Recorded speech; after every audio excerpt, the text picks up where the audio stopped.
देव को प्रणाम करते हुए 3 बार ओम का उच्चारण हमारे साथ।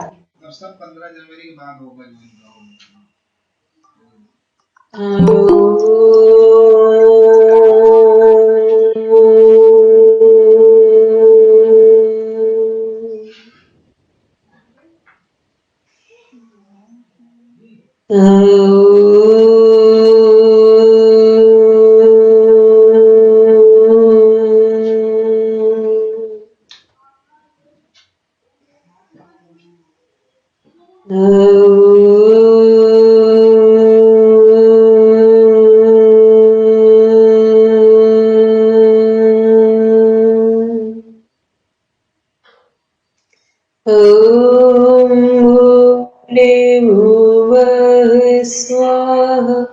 तत्सवितुर्वरेण्यं भर्गो देवस्य धीमहि धियो यो नः प्रचोदयात्।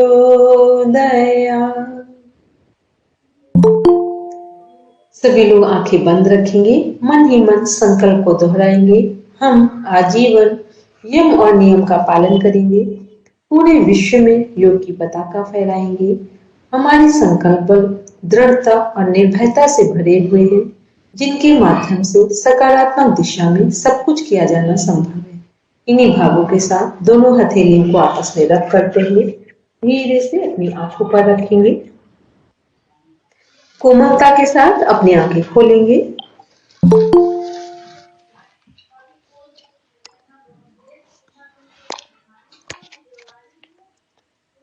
हेमंत जी रीड करेंगे।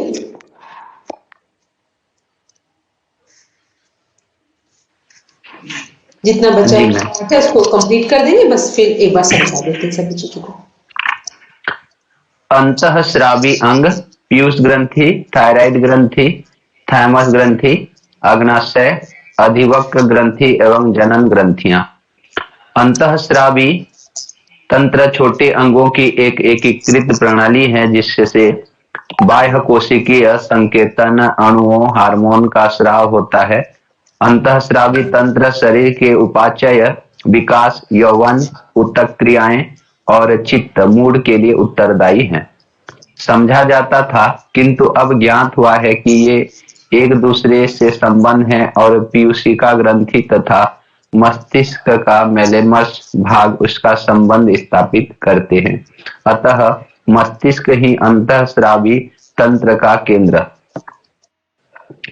पीयूषिका मनुष्य के शरीर में यह एक मटर के समान ग्रंथि मस्तिष्क के अग्रभाग के नल से एक वृत्त डंठल सरीखे भाग द्वारा लगी और नीचे को लटकती रहती है। इसमें 3 भाग है, अग्रिम, मध्य और पश्च खंडिकाएं। लोग अग्रिम खंडिका में बनने वाले हार्मोनों के नाम ये हैं। पहला बीज ऊतक उत्तेजक FSS, दूसरा ल्यूटिनाकारक LS, तीसरा अधिविक्र प्रांतस्था पोषक LCTH, चौथा ऑटो का पोषक TH, पांचवा वर्धक शोध हार्मोन। मध्य खंडिका मध्यनी इंटरमिडिल हार्मोन बनाती है। पश्च खंडिका पिट्यूटरीन हार्मोन बनाती है। इसमें 2 हार्मोन होते हैं, एक गर्भाशय का संकोच बढ़ाता है और दूसरे से रक्त वाहिनियां संकुचित होती हैं। यदि इस ग्रंथि की क्रिया बढ़ जाती है तो प्रजनन अंगों की अत्यधिक वृद्धि होती है और यदि शरीर का वृद्धि काल समाप्त नहीं हो चुका रहता है तो दीर्घकायता उत्पन्न हो जाती है, जिसमें शरीर की अति वृद्धि होती है। परंतु यदि वृद्धि काल समाप्त हो चुका रहता है तो पीयूषिका की अतिशय क्रियाशीलता का परिणाम एक्रोमेगैली नामक दशा होती है, जिससे मुख, अंगुलियों, कंठ आदि में सूजन आ जाती है। अग्रिम खंडिका के अर्बुद ट्यूमर से कसिंग का रोग उत्पन्न होता है। पीयूषिका के क्रियाहास्य से मैथुनी, असमर्थता, शिशुता, इन्फेर्टिलिज्म, शरीर में वसा की अतिवृद्धि तथा मूत्र बाहुल्य, ये सब दशाएं उत्पन्न होती है। पूर्व खंडिका की क्रिया के अत्यंत हास्य से रोगी कृश हो जाता है और मैथुन शक्ति नष्ट हो जाती है। इसे साइमन का रोग कहते हैं।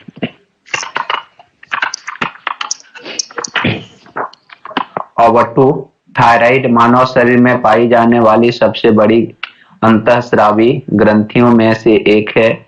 यह द्विपिंडक रचना निम्न ग्रीवा में ओटो उपास्थि, थायराइड कार्टिलेज, स्वर यंत्र के नीचे बलियाकार उपास्थि, काइक्राइड कार्टिलेज के लगभग समान स्तर पर स्थित होती है। यह थायराक्सिन T4, ट्राइआइडोथायरोनिन T3 और थायरोकेल्सिटोनिन नामक हार्मोन स्रावित करती है, जिससे शरीर के ऊर्जा क्षय, प्रोटीन उत्पादन एवं अन्य हार्मोन के प्रति होने वाली संवेदनशीलता नियंत्रित होती है। ये हार्मोन चयापचय की दर और कई अन्य शारीरिक तंत्रों के विकास और उनके कार्यों की दर को भी प्रभावित करते हैं। हार्मोन कैल्सिटोनिन कैल्शियम साम्यावस्था, कैल्शियम होमियोस्टेसिस में एक महत्वपूर्ण भूमिका अदा करता है। आयोडीन T3 और T4 दोनों का एक आवश्यक घटक है। कार्य: थायरॉक्सिन हार्मोन वसा, प्रोटीन और कार्बोहाइड्रेट के मेटाबॉलिज्म को बढ़ाता है। यह रक्त में शर्करा, कोलेस्ट्रॉल तथा फास्फोलिपिड का मात्रा को कम कर देता है। लाल रक्त कोशिका के निर्माण को बढ़ाकर रक्ताल्पता की रोकथाम करता है। यह हड्डियों, पेशियों, लैंगिक तथा मानसिक वृद्धि को नियंत्रित करता है। यह दुग्ध स्राव को भी बढ़ाता है। यह हृदय गति एवं रक्तचाप को नियंत्रित करता है। असामान्य अवस्था: ओटो ग्रंथि, हाइपोथैलेमस, पीयूष ग्रंथि आदि कारकों द्वारा नियंत्रित होती है। ओटो ग्रंथि की सबसे सामान्य समस्याएं ओटो ग्रंथि की अति सक्रियता, हाइपरथायराइडिज्म और ओटो ग्रंथि की निम्न सक्रियता, हाइपोथायराइडिज्म है। जब ओटो ग्रंथि बहुत अधिक मात्रा में हार्मोन बनाने लगती है तो शरीर ऊर्जा का उपयोग मात्रा से अधिक करने लगता है। इसे हाइपरथायराइडिज्म कहते हैं। जब ओटो ग्रंथि पर्याप्त मात्रा में हार्मोन नहीं बना पाती तो शरीर ऊर्जा का उपयोग मात्रा से कम करने लगता है। इस अवस्था को हाइपोथायराइडिज्म कहते हैं। ये असामान्य अवस्थाएं किसी भी आयु वाले व्यक्ति में हो सकती है, तथापि पुरुषों की तुलना में 5 से 8 गुना अधिक महिलाओं में यह बीमारी होती है। प्रजनन ग्रंथियां 2 हैं: अंडग्रंथि टेस्टिस और डिंब ग्रंथि ओवेरी। पहली ग्रंथि पुरुष में होती है और दूसरी स्त्री में। अंडग्रंथि अंडकोश में दोनों और एक एक ग्रंथि होती है। इस ग्रंथि की मुख्य क्रिया शुक्राणु उत्पन्न करना है, जिससे संतानोत्पत्ति हो और वंश की रक्षा हो। ये वीर्य के साथ एक वाहिनी नलिका द्वारा ग्रंथि से बाहर निकलकर और स्त्री के डिंब से मिलकर गर्भोत्पत्ति करते हैं। इस ग्रंथि में एक दूसरा अंतःस्राव बनता है जो टेस्टोस्टेरोन कहलाता है। यह स्राव सीधा शरीर में व्याप्त हो जाता है, बाहर नहीं आता। वह शुक्राणुओं की उत्पत्ति के लिए आवश्यक है। पुरुष में पुरुषत्व के लक्षण यही उत्पन्न करता है। पुरुष की जननेंद्रियों की वृद्धि इसी पर निर्भर रहती है। पीयूषिका के अग्रखंड में का स्राव इस हार्मोन की उत्पत्ति को बढ़ाता है। डिंब ग्रंथियां स्त्रियों के उदर के निचले भाग में जिसे श्रोणी कहते हैं होती है। प्रत्येक और एक ग्रंथि होती है। इनका मुख्य कार्य डिंब उत्पन्न करना है। डिंब और शुक्राणु के संयोग से गर्भ की स्थापना होती है। इसमें से जो अंतःस्राव बनता है वह स्त्रियों में स्त्रीत्व के लक्षण उत्पन्न करता है। स्त्रियों के रजोधर्म का भी यही कारण होता है, किंतु यह क्रिया निश्चित कालांतर से होती है। समय आने पर ग्रंथि तथा अन्य जनन इंद्रियों के रूप में तथा उनकी क्रिया में भी अंतर आ जाता है। थाइमस ग्रंथि, थाइमस ग्लैंड, थाइमस ग्रंथि को प्रतिरक्षा ग्रंथि भी कहते हैं। इससे थाइमोसिन हार्मोन स्रावित होता है। यह हृदय के समीप पाई जाती है। यह ग्रंथि एंटीबॉडी का स्त्रवण करती है। यह ग्रंथि बचपन में बड़ी व वयस्क अवस्था में लुप्त हो जाती है। यह ग्रंथि टी लिम्फोसाइट का परिपक्वन करती है। इसका प्रभाव लैंगिक परिवर्धन व प्रतिरक्षी तत्वों के परिवर्धन पर पड़ता है। यह हमारे श्वेत रुधिर कणिकाओं को ट्रेनिंग देने का कार्य करती है। इससे निकलने वाला हार्मोन थाइमोसिन हार्मोन कहलाता है। इस हार्मोन की कमी से प्रतिरक्षा तंत्र कमजोर हो जाता है। अग्नाशय ग्रंथि, पैंक्रियाज ग्लैंड, अग्नाशय ग्रंथि को मिश्रित अंतः व बाहरी ग्रंथि कहते हैं। यकृत के बाद दूसरी सबसे बड़ी ग्रंथि है। इस ग्रंथि में लैग्रहैंस द्वीप समूह पाया जाता है। इसमें ए व बी कोशिकाएं पाई जाती है, जिसमें ए कोशिकाएं ग्लूकागॉन हार्मोन का स्रावन करती है जो रक्त में ग्लूकोज के स्तर को बढ़ाता है। बी कोशिकाएं इंसुलिन हार्मोन का स्राव करती है जो रक्त में ग्लूकोज को कम करता है। यह एक प्रकार की प्रोटीन है जो 51 अमीनो अम्ल से मिलकर बनी होती है। इसका टीका बेस्ट व बेरिंग ने तैयार किया। इंसुलिन की कमी से मधुमेह, डायबिटीज मेलिटस नामक रोग हो जाता है। वह अधिकता से हाइपोग्लाइसीमिया रोग हो जाता है। एड्रिनल ग्रंथि, एड्रिनल ग्लैंड, इसे अधिवृक्क ग्रंथि कहते हैं। यह वृक्क अर्थात किडनी के ऊपर स्थित होती है। यह ग्रंथि संकट क्रोध के दौरान सबसे ज्यादा सक्रिय होती है। इस ग्रंथि के बाहरी भाग को कार्टेक्स व भीतरी भाग को मेड्यूला कहते हैं। कार्टेक्स से कार्टिसोल हार्मोन स्रावित होता है जिसे जीवन रक्षक हार्मोन कहते हैं। मेड्यूला में एड्रिनलिन हार्मोन स्रावित होता है। हार्मोन कभी भूख ही निकलते के हार्मोन इस है, निकलता कभी हमारी ओर है। जाती हो बन विल पावर बढ़ जाती है जिसे करो या मरो हार्मोन्स भी कहते हैं। यह मनुष्य में संकट के समय रक्त दाब, हृदय स्पंदन, ग्लूकोज स्तर, रक्त संचार आदि बढ़ाकर शरीर को संकट के लिए तैयार करता है। समाप्त हो गया मैं। ठीक है, चलो अब सब बैठते हैं। कल हम लोग बात कर रहे थे नर्वस सिस्टम की। नर्वस सिस्टम में हमने डिफाइन किया था कि नर्वस सिस्टम के कुल 3 पार्ट्स में डिवाइड किया गया। फर्स्ट था हमारा सेंट्रल नर्वस सिस्टम जिसमें हमारी ब्रेन और स्पाइन कनेक्ट होती है। सेकंड है हमारा पेरिफेरल नर्वस सिस्टम जो कि हमारे स्पाइन से ऊपर की ओर नर्व्स आती है और हमारे हाथ पैर की ओर फैली होती है। ठीक है, वो है हमारा पेरिफेरल नर्वस सिस्टम। ऊपर की ओर आते ऊपर और साइड में जो हाथ वगैरह में हमारी नर्व्स हैं वो सब पेरिफेरल में आ जाएंगे। उसके बाद इसी में आता है हमारा थर्ड में ऑटोनॉमी नर्वस सिस्टम, स्वायत्त तंत्रिका तंत्र, जिसमें हमारे सिंपैथेटिक नर्वस सिस्टम और parasympathetic nervous. Autonomy nervous system जो स्वायत्त तंत्रिका तंत्र है, सिंपैथेटिक और पैरासिंपैथेटिक दो सिस्टम है। Sympathetic left brain left side sympathetic system है और राइट साइड पैरासिंपैथेटिक है। ठीक है, ये क्या है हमारा सिंपैथेटिक जो सिस्टम है, ये क्या करता है? इसका काम है जो हमारा ब्रेन है वो दो पार्ट्स में डिवाइड है, लेफ्ट और right. Brain is divided in two parts, left brain and right brain. ठीक है, तो सिंपैथेटिक सिस्टम क्या है, वो किससे रिलेटेड है, लेफ्ट से, और पैरासिम्पैथेटिक जो हमारा राइट से। अब ध्यान रखने वाली बात यह है कि लेफ्ट ब्रेन राइट ब्रेन को कंट्रोल करता है और राइट ब्रेन लेफ्ट को कंट्रोल करता है। ठीक है, ये ध्यान रखें, बी केयरफुल।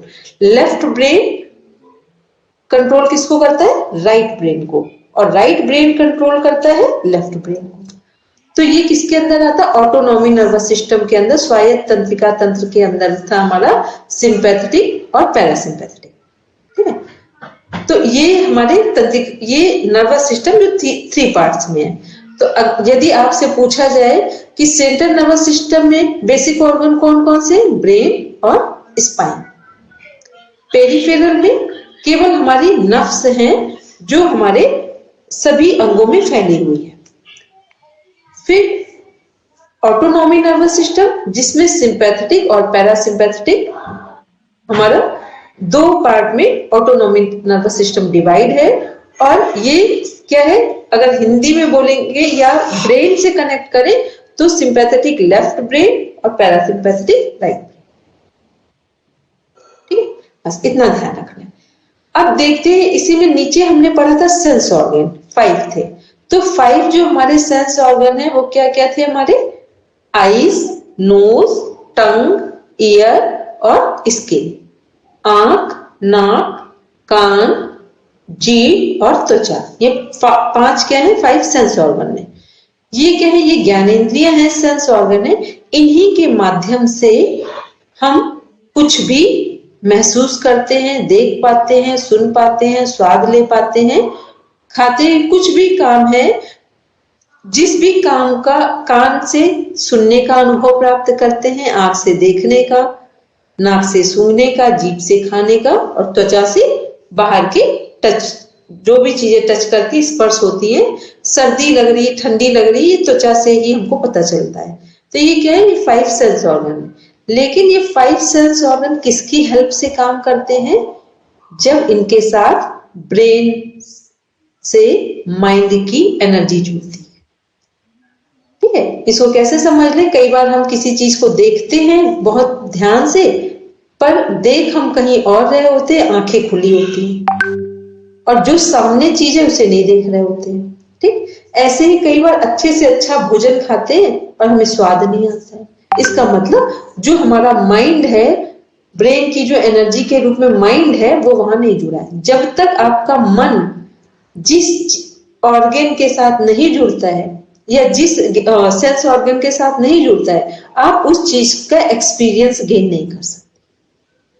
ठीक है, तो क्या करना है कि जब हम बाइट लेते हैं तो हमारा जो ध्यान है, अटेंशन है, वो कहाँ होना चाहिए, भोजन में, डाइट पर, जो बाइट ले रहे हैं वहां। जब हम कोई मेलोडियस सॉन्ग सुनते हैं तो एनर्जी कहाँ होनी चाहिए, हमारे माइंड की उस सॉन्ग को सुनने में। अगर एनर्जी सॉन्ग को सुनने में लगाएंगे तो ही सॉन्ग सुनाई देगा, नहीं लगाएंगे तो नहीं सुनाई देगा। ठीक है, ऐसे ही हमारे जो 5 के 5 सभी सेंस ऑर्गन है, ये काम किसके द्वारा करते हैं, ये सबके अपने खुद के अलग अलग रिक्वायरमेंट है, या सभी के अलग अलग फंक्शन है। आंख का देखने का, सुनने का, सबका अलग अलग फंक्शन है, लेकिन सभी फंक्शन माइंड या ब्रेन की एनर्जी के साथ ही काम करते हैं। इतना सब लोग ध्यान रखें। ठीक, अब आते हैं, इसके बाद नीचे हम लोग पढ़ रहे थे हार्मोन्स। हार्मोन्स में क्या था हमारा, जो हमारे सभी हार्मोन्स कहां से निकलते हैं, एंडोक्राइन ग्लैंड से। कहां से निकलते हैं, all hormones secret from the endocrine glands. ठीक है, तो हमारे जो ग्लैंड्स में यहाँ पर कुछ हार्मोन्स आपके डिफाइन किए गए, सभी तो नहीं है लेकिन कुछ बेसिक हैं सब। तो उसमें से हमारा पिनियल ग्लैंड है जो ब्रेन में राइट साइड है। ये क्या है कि ब्रेन में जो पिनियल ग्लैंड है, ये किस से कौन सा हार्मोन सीक्रेट होता है, मेलाटोनिन हार्मोन। पिनियल, बस आप सिंपल सिंपल याद हो तो ठीक है, नहीं है तो लिख लेना। पिनियल ग्लैंड से मेलाटोनिन हार्मोन सिक्रेट होता है, जो कि हमारी अच्छी नींद के लिए जिम्मेदार है, रिस्पॉन्सिबल है, हमारे स्लीपिंग पैटर्न को मेंटेन करता है। फिर सेकंड है हमारा पिट्यूटरी ग्लैंड। पिट्यूटरी ग्लैंड क्या, थर्ड आई है, जिसे आज्ञा चक्र भी कहते हैं। ठीक है, थर्ड आई है जिसे आज्ञा चक्र भी हम लोग बोलते हैं। ठीक है, तो ये क्या है, ये जो हमारा थर्ड आई है, ये आज्ञा चक्र पिट्यूटरी ग्लैंड है, ये हमारा मास्टर ग्लैंड भी है। पिट्यूटरी ग्लैंड क्या है, ये हमारा मास्टर ग्लैंड भी है। इसके बाद आते हैं हम लोग, मास्टर ग्लैंड क्या करती है कि नीचे के जितने ग्लैंड्स हैं उनको कंट्रोल करने का काम मास्टर ग्लैंड का है। और पिट्यूटरी ग्लैंड किसके लिए रिस्पॉन्सिबल है, बच्चों के बड़े होने में, शरीर के विकास में पिट्यूटरी ग्लैंड हेल्प करती है। ठीक है, जितनी भी हमारे बोन का डेवलपमेंट होता है पिट्यूटरी ग्लैंड के कारण होता है। जितने भी फीडिंग करते हैं तो वो हमारा जो एलएच हार्मोन है, जो मिल्क प्रोडक्शन का काम है, वो सब पिट्यूटरी ग्लैंड के थ्रू ही होता है। इसके बाद आते हैं थायराइड ग्लैंड। थायराइड ग्लैंड से कौन सा हार्मोन निकलता है, थायरोक्सिन, जिसे T3 T4 भी बोलते हैं। इसके बाद नेक्स्ट आते हैं पैराथायराइड। पैराथायराइड से कौन सा हार्मोन निकलता है, पैराथार्मोन।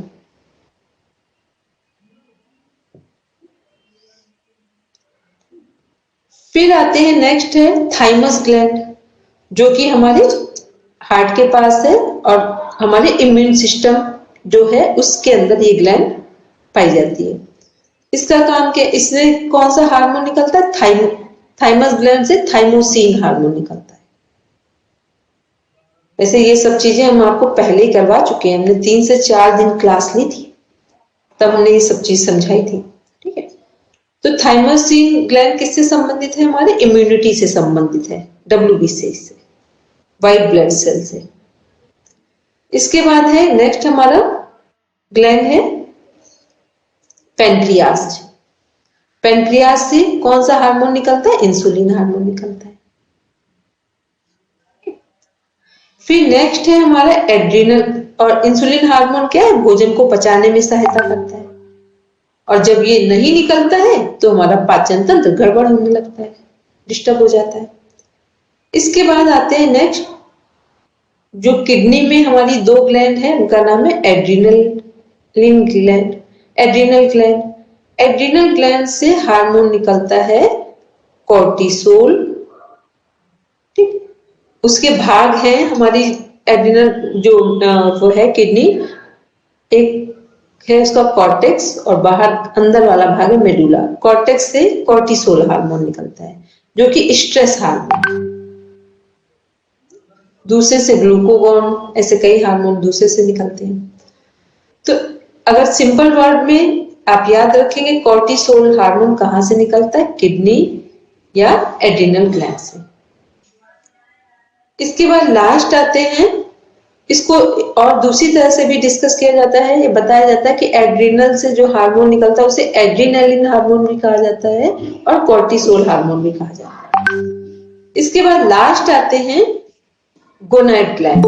गोनाड ग्लैंड से मेल और फीमेल के अलग अलग हार्मोन्स निकलते हैं। ग्लैंड दोनों की सेम है पर हार्मोन डिफरेंस है, क्योंकि मेल और फीमेल का बॉडी स्ट्रक्चर डिफरेंट है। तो मेल का जो फीमेल का हार्मोन कहां से निकलते हैं, जो हमारा प्रजनन तंत्र रिप्रोडक्टिव सिस्टम में ओवरीज है, 2 ट्यूब्स के फॉर्म में दोनों साइड से, लेफ्ट राइट, वहां से ओवरीज से हमारा एस्ट्रोजन और प्रोजेस्टेरॉन हार्मोन निकलते हैं। फिर नेक्स्ट जो हमारा मेल का हार्मोन है, वो जैसे फीमेल के ट्यूब से दोनों साइड से निकल, ऐसे मेल का है टेस्टिस। टेस्टिस से हार्मोन निकलता है टेस्टिस्टेरोन। और ये मेल और फीमेल के हार्मोन किसके लिए है, रिप्रोडक्टिव सिस्टम से रिलेटेड है, जो कि एक नया सृजन या बच्चों के जन्म में यही सहायक है, यही सपोर्टिव है। तो ये हम लोग ने पढ़ा हार्मोन्स का। और सभी हार्मोन्स को कंट्रोल या रेगुलेट कौन करता है, पिट्यूटरी ग्लैंड, ये ध्यान रखना। ये जो मास्टर ग्लैंड है नीचे के सभी हार्मोन को यही कंट्रोल करती है, पिट्यूटरी ग्लैंड, मास्टर ग्लैंड। ठीक, तो ये हम लोगों ने आज आपका पूरा सिलेबस कंप्लीट हुआ जिसे हम लोगों ने डिफाइन किया। अब किसी का कोई क्वेश्चन हो इनमें से जो जेन्युइन क्वेश्चन हो उसे आप पूछें। जिसका जो क्वेश्चन हो, आपके पास अभी टाइम है 20-22 मिनट पूरे हैं, आप आराम से पूछ लीजिए।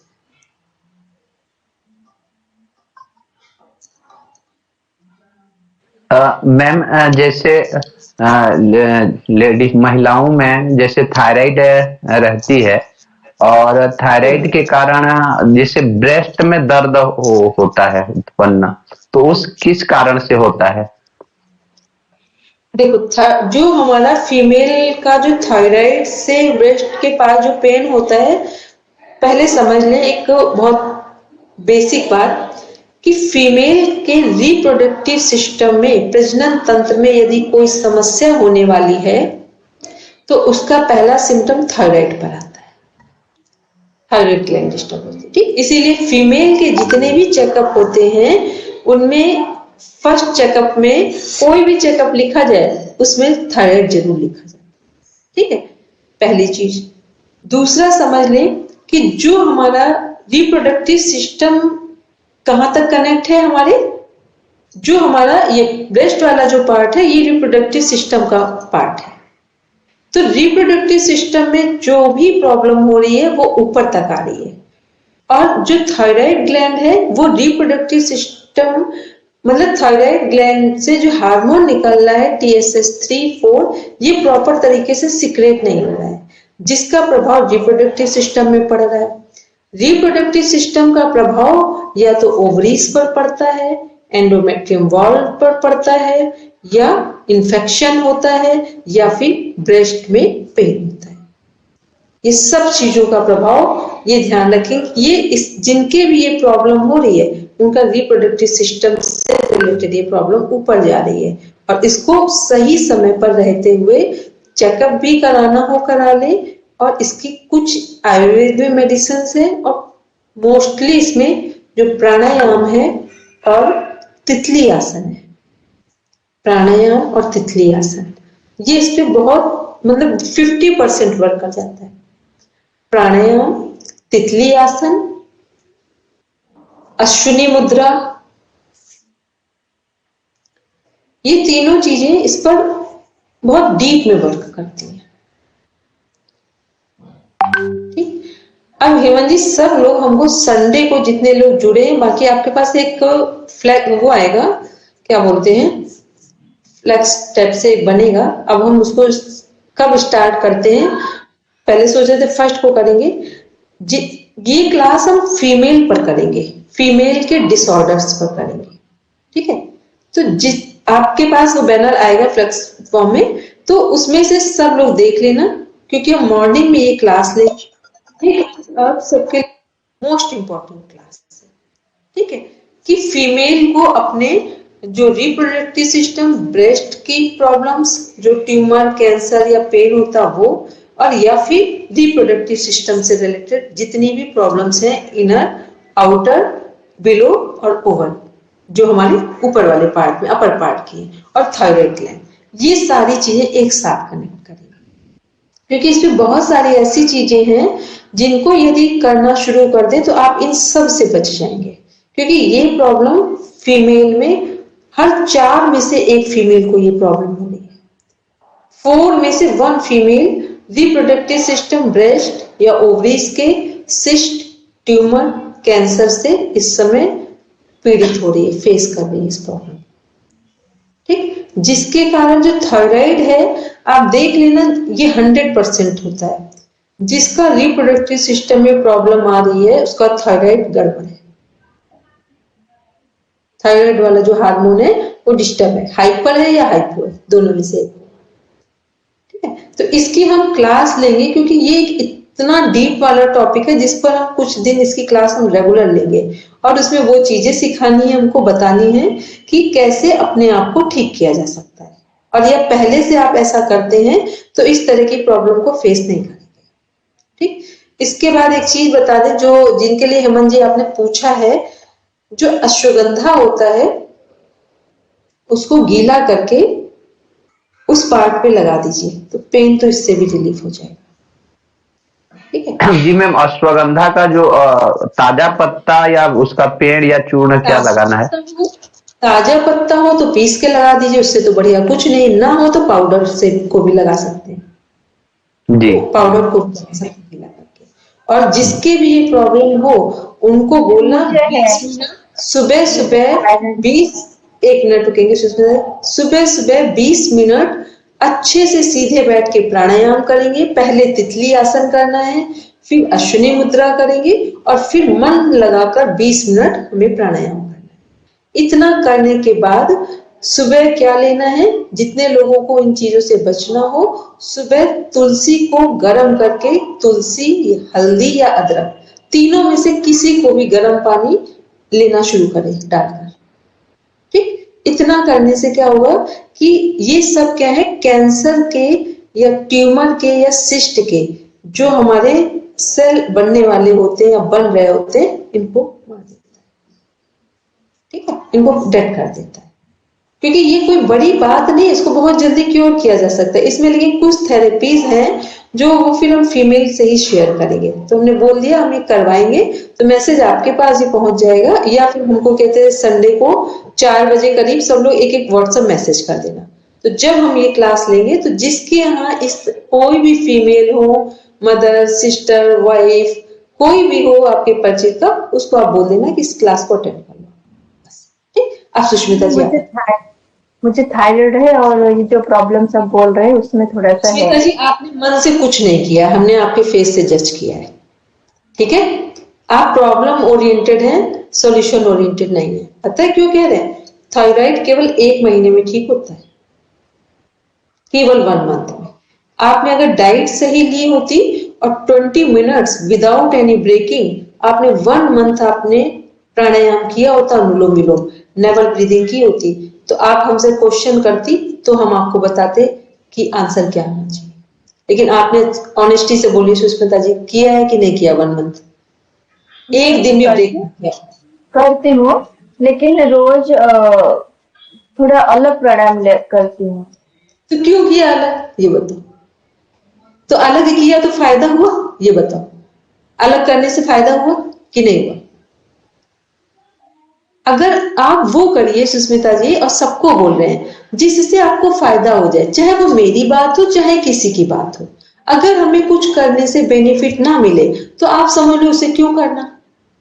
हमने कहा था कि जिनको जिनको भी थायराइड की कितनी भी हो, केवल आपको क्या करना है, सही से 20 मिनट पहले प्राणायाम करेंगे, अनुलोम विलोम, ताकि सारे सेंसेस एक्टिवेट हो जाए। फिर 5 मिनट करेंगे उज्जाई प्राणायाम, सुबह, दोपहर और शाम। पता है सुष्मिता जी, हमने इतना काम कर रखा है कि जिसने ऑनेस्टी से किया उसको रिजल्ट श्योर मिलता है, और नहीं हुआ है तो कहीं कुछ प्रॉब्लम है फिर उसको करने में। ठीक, अच्छे से करना, और जब हम ये क्लास लेंगे तो फिर हम प्रैक्टिकल करवाएंगे उस पर, और कुछ चीजें, क्योंकि वो फीमेल के ऊपर ही है, पूरे डिसऑर्डर्स पे है, तो वो आप हमारे साथ कर लेना। ठीक, और जो भी चीज करना, पता है 10 चीज नहीं किया करो, 2 चीजें करो, 1 चीज करो, लेकिन उसे पूरे डिवोशन के साथ करो, तो आपको फायदा मिलेगा। क्योंकि थायराइड बहुत छोटी सी चीज है, बड़ी प्रॉब्लम नहीं है। ठीक, चलिए और बताइए, और किसी का कोई क्वेश्चन हो बताइए,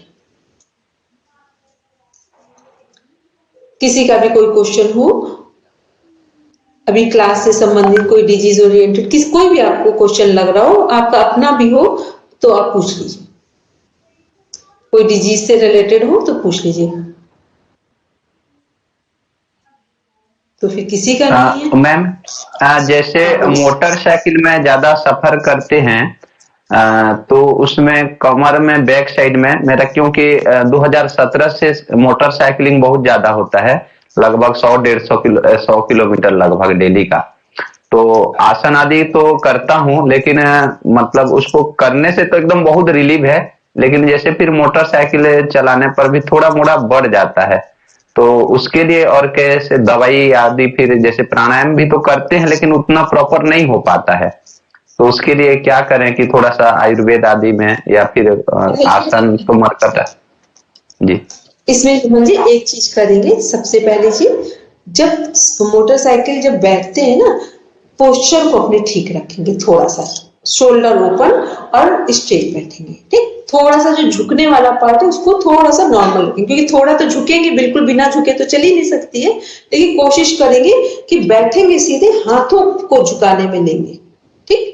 क्योंकि हमने बहुत सारे लोगों को पोस्चर ठीक करा है, गाड़ी में बैठते हैं तो पता नहीं चलता है, वो वैसे ही बैठ जाते हैं, ठीक है। तो करना क्या, स्ट्रेट बैठना है उस पे, कि जो अपर पोर्शन इसको एकदम स्ट्रेट रखेंगे और हाथों को बेंडिंग देंगे, ठीक। पहली चीज तो यहाँ, क्योंकि जो काम हमारा रेगुलर का है और सभी का काम सबके लिए जरूरी है और सबकी अपने अपने अनुसार सबका काम है, तो काम तो कोई नहीं छोड़ सकता है, लेकिन काम करने के तरीके को अच्छा किया जा सकता है, पहली एक चीज। दूसरा क्या करेंगे कि बोन में कहीं पर भी, हमने कई बार सबको बोलते हैं, बोन की कैपेसिटी या बॉडी की कैपेसिटी पर्सनल, ठीक। कभी भी बहुत वीक फील हो रही हो, दर्द फील हो रहा हो, कोई भी ऐसी चीज आ रही है, तो क्या करना है सबको, जो अश्वगंधा के टैबलेट्स आते हैं, अगर ओरिजिनल फॉर्म में लेना चाहे, पाउडर फॉर्म में, पत्ते में, वो नहीं तो अश्वगंधा के टैबलेट पतंजलि में बहुत अच्छे आते हैं शॉप में। दूसरा जो आंवले का जूस है, आंवले के जूस के साथ यदि 2 अश्वगंधा के टैबलेट आप लेते हैं, तो जिनके लिगामेंट्स तक डिस्टर्ब हो गए हैं, अभी मेरी क्लास में पढ़ने वाले लोग ही हैं, इसके बाद मेरे वाईसीबी की क्लासेस होती हैं, वो भी प्रॉब्लम सॉर्ट आउट हो गए, ठीक है। जिनकी स्लिप डिस्क जैसी प्रॉब्लम्स आ रही थी बोन में, बोन इतने वीक हो रहे थे, उनकी भी प्रॉब्लम्स इससे सॉर्ट आउट हो गई, ठीक। कभी किसी के लिए भी आप इसको चूज कर सकते हैं कि यदि ऐसी प्रॉब्लम है, बोन या स्किन, या ये कह दें कि बॉडी का टेम्परेचर, बॉडी की वीकनेस बॉडी में फील कर रहे हो, तो ये सबके लिए सपोर्ट कर, लेकिन ये लेना कब है, सुबह ऊषा पान के बाद, सबसे पहले इसी को लें, ठीक है। इसमें क्योंकि आयुर्वेद औषधि में ये तो चलता नहीं है कि भोजन के बाद लेना है, तो ये पहले ही लेंगे आप, तो ये टॉनिक का काम करते हैं, और आप देखेंगे धीरे धीरे आपको कहीं कोई पेन नहीं होगा, ठीक। बस तो थोड़ा सा पोस्चर ठीक, एक साथ लेना है मैम दोनों अश्वगंधा कैप्सूल को।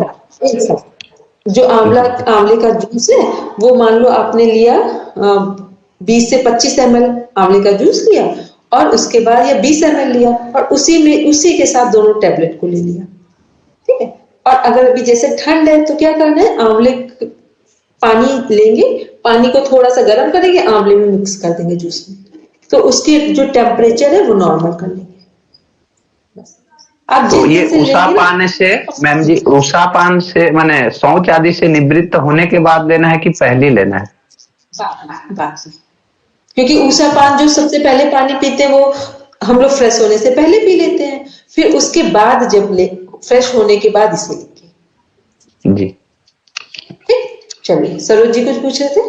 जी मैम, स्लिप डिस्क की स्टार्ट मुझे भी हो गई थी, तो वही पूछना था मुझे कि मेरी तो ये गर्दन की नस दब रही है जैसे, तो यहाँ पे जलन होती है, आपको पहले भी बोला था एक बार, जलन होती है, और इस हाथ, ये दाहिना हाथ मेरा दर्द होता है, जो पूरा सीधा नहीं होता है, हल्का सा रहता है, झुकाव सा रहता है, और एक नस जैसे सूजी रहती है, और जैसे ठंड है तो ये अंगूठा और ये उंगली झंझनाहट सी महसूस करती है। पहली चीज तो ये कि ऑक्सीजन सही से जानेगा है, ठीक है। नस दब रही है। हाँ, देखो इसमें करना कुछ नहीं है, इसमें सीधे बैठिए, पीछे की सबके पीछे शिफ्ट होइए, अपना हाथ लीजिए। एक तो इस समय जो ठंड का टाइम है, इसमें क्या करना है, सोने से पहले किसी गर्म चीज से, टॉवेल से या बैग से सिकाई करेंगे, ठीक। दूसरा क्या करना है कि दिन में किसी भी टाइम, या सुबह, दोपहर में, शाम को, जितने भी किसी के हाथ पैर कहीं से वर्किंग सेंसेस में ना हो, किसी को भी बोल रहे हैं आप अपने लिए, दूसरों पैर का हो, हाथ का हो और गर्दन का हो, ठीक। इनमें क्या करना है कि दोनों हाथों को सामने लेंगे, ऐसे करके लिया दोनों हाथों को, ठीक, ऐसे। और क्या करना है, सांस लेते हुए पूरा मुट्ठी बंद करनी है। अंगूठा अंदर रखना, अंगूठा अंदर अंदर। और जब श्वास लिया तो मुट्ठी बंद कर दी, और जब श्वास छोड़ा तो मुट्ठी खोली, और इतना खोला, हाथों की उंगलियों को सबको अलग कर दिया। ठीक, ये आप केवल सरोज जी मुश्किल से 20 दिन करिए जी, केवल 20 दिन करिए इसको। 10 बार सुबह दोपहर शाम इसे करेंगे, प्राणायाम सही से करेंगे और सिकाई करेंगे। इतना करके आप हमें केवल 20 दिन के बाद एक फोन कर लेना। कहीं पहले तो आपको कम से कम 40 से 50% रिलीफ मिल जाएगा, फिर जहां कुछ रह गया है उसको हम आपको करवा देंगे। क्योंकि ये पूरा जब हम इसे करते हैं ना तो पूरे हमारे कॉलम सब जगह सारी चीजें एक्टिव होती हैं। ये हमने उन लोगों पर इसको करवाया है जो 70 इयर्स ओल्ड फीमेल, जिनका हाथ 3 साल से ऐसे फोल्ड था, ठीक है, सीधा ही नहीं होता है। उनको एक हफ्ते में उन लोगों का सेंसेस पूरे आ गए और वर्किंग में। इसके एक्सरसाइज के लिए टाइम कितना देना होगा? केवल मुश्किल से 3 से 5 मिनट। जी मैम, इतना तो वैसे मैं एक बार करती हूँ, दिन में इतना करती हूँ। 3 बार, एक बार पहले सुबह करेंगे, फिर दोपहर में करेंगे, फिर शाम को करेंगे। कम से कम 5-5 मिनट या 3-3 मिनट बिल्कुल आराम से सामने किया। और लेकिन करेंगे कैसे? श्वासों की रिदम के साथ। श्वास लेने पर बंद करेंगे, जब श्वास की रिदम से करेंगे तो फायदा मिलता है, नहीं तो थोड़ा सा फायदा मिलता है। ठीक है, और प्राणायाम सही से करेंगे और सिकाई करेंगे। उसके बाद हमें 20 डेज के बाद फोन नंबर है, आप हमें 4:30 से लेकर 5 के बीच कॉल कर लीजिए, ठीक, या मैसेज कर देंगे पहले तो हम समझ लेंगे कि आपका फोन आ रहा है। ठीक है, तो हम, क्योंकि नए कई बार होता है कि नए नंबर आते हैं तो इतने सारे वर्क होते तो नहीं उठा पाते, पर किसी का मैसेज होता है कि कौन है, इंपॉर्टेंट वर्क है, तो फिर उठा लेते हैं। ठीक है, तो ये चीज पहले। चलिए, और किसी के भी अभी क्वेश्चन है तुरंत 5 मिनट अभी और भी है, तो फिर हम शांति पाठ की ओर। थायराइड की मैं पूछूंगा, थायराइड की वजह से क्या हाथ में जो टेंडन प्रॉब्लम्स हो सकती है मैम? क्या हो सकता है? क्या चीज फिर से बोलेंगे सुष्मिता जी? थायराइड की वजह से टेंडन मतलब टेंडन प्रॉब्लम्स, मतलब जो वेइन के साथ एक लेयर होती है वो वीक हो जाती है, मतलब ऐसे हाथ नीचे रखने से नहीं होता है, पेन होता है। तो ये थायराइड की वजह से भी हो सकता है मैम, यहाँ से लेके यहाँ तक। ये सब क्या है सुष्मिता जी, आपका जो हम पहले भी बताया है कि नहीं, अभी आज बताते हैं। आप विटामिन सी, कैल्शियम और आयरन सही ढंग से लीजिए, और सनलाइट में को, अभी तो ठंड है, कोई बात नहीं, आप लोगों के वहां पर कैसा मौसम है हमें नहीं पता है, जो सनलाइट है उसमें वहीं बैठकर आप करिए जो आसन प्राणायाम की प्रैक्टिस है। क्योंकि जब भी आप आयरन कैल्शियम लेते हैं या विटामिन सी लेते हैं तो कैल्शियम को डाइजेस्ट करने में विटामिन डी हेल्प करता है। ठीक है, तो और कैल्शियम सबसे ज्यादा, अगर विटामिन सी की बात करें तो विटामिन सी हमारा किसमें है? आंवले में सबसे अधिक। ठीक, और कैल्शियम और आयरन की बात करें तो वो हमारा जो फ्रूट्स हैं, वेजिटेबल्स हैं, उनमें सब में है। ठीक है, केले में केवल कैल्शियम नहीं है, आयरन उसमें भी है। ठीक, तो ये क्या है? कितने सारे केले खा लेती हूँ मैम। आप कितने सारे नहीं खाने हैं, किसी भी चीज को सही समय पर, केवल केला लेंगी तो वो आयरन हुआ, आयरन के साथ कैल्शियम में क्या लिया था आपने? फिर नहीं पता है, टैबलेट लेती, हाँ टैबलेट लिखी कैल्शियम का, जो एलोपैथिक कैल्शियम टैबलेट होता है। कैल्शियम की टैबलेट में कुछ नहीं होता है ऐसा। उसकी कैल्शियम की टैबलेट की जगह जो अमरूद होता है ना, नाशपाती, अमरूद, पपीता, चीकू, इतने सारे फल है, केवल केले में कैल्शियम नहीं है, उसको आप ले लीजिए। या फिर जो हमारे वेजिटेबल्स में ग्रीन वेजिटेबल्स हो गए, ये हो गया क्या बोलते हैं, कैप्सिकम, क्या बोलते हैं हिंदी, शिमला मिर्च, ठीक, धनिया, इन सब में कैल्शियम है, इनको लीजिए। जो सरल चीजें, सस्ती चीजें हैं, ठीक है, वो चीजें ले। तो कैल्शियम और आयरन जब दोनों को लेंगे, क्योंकि जो बोन हमारी होती है वो कैल्शियम के सपोर्ट से बोन स्ट्रांग होती है, ठीक। और कैल्शियम जब सही मात्रा में हम लें और उससे सनलाइट के संपर्क में आते हैं तो कैल्शियम डाइजेस्ट होता है। हम लोग क्या करते हैं, एक चीज लेते हैं और उसको प्रॉपर, उसको कैसे लेना है, कैसे उसको डाइजेस्ट करना है, पूरा सीक्वेंस नहीं समझ पाते, जिसके कारण हमें पूरा लाभ नहीं मिलता है। आप आराम से। और दूसरा, हाँ, एक चीज सब लोग नोट कर लीजिए, जिनके जिनके थायराइड वाली प्रॉब्लम है, जो साबुत धनिया होता है उसको 1 चम्मच कांच के गिलास में पानी डालकर भिगो लें, ठीक। ये सुबह सुबह ले लें, जिनको जिनको थायराइड वाली प्रॉब्लम है, ठीक है। साबुत धनिया वो थायराइड के लिए स्पेसिफिक मेडिसिन होती है, ठीक है। उसको आराम से लीजिए, उसमें कैल्शियम भी है और आयरन भी है, दोनों है। हाँ, बोलेंगे सुशील? फिर से बोल दीजिए। कांच के गिलास में भिगोएंगे, फिर कांच के गिलास में साबुत धनिया 1 चम्मच भरकर भिगोएंगे और रात में रख देंगे। सुबह उसको, धनिया को अगर चबाकर लेना चाहें तो ठीक है, नहीं तो अच्छे से मिलाकर केवल पानी पी लेंगे, धनिया को छोड़ देंगे। मैम सर्दियों में ठंडा कर सकता है ना? क्या चीज? लोगों को ठंडा हो जाता है, सर्दियों में गला सूख जाता है, ये धनिया पानी लेने से। तो पानी को गर्म कर, तो सही रहेगा। पानी को, उसमें कोई दिक्कत नहीं है। गर्मी है तो नॉर्मल कीजिए, और जब ठंड है तो गुनगुना कर लीजिए इसको, कि नॉर्मल टेम्परेचर ले लीजिए। तो ये थायराइड को बहुत तेजी से कंट्रोल करता है। इसमें कैल्शियम, आयरन, डाइजेशन वाली वो सोल्यूशन भी है, और जो हमारी बॉडी की नीड है वो भी इसमें है, दोनों चीजें, ठीक।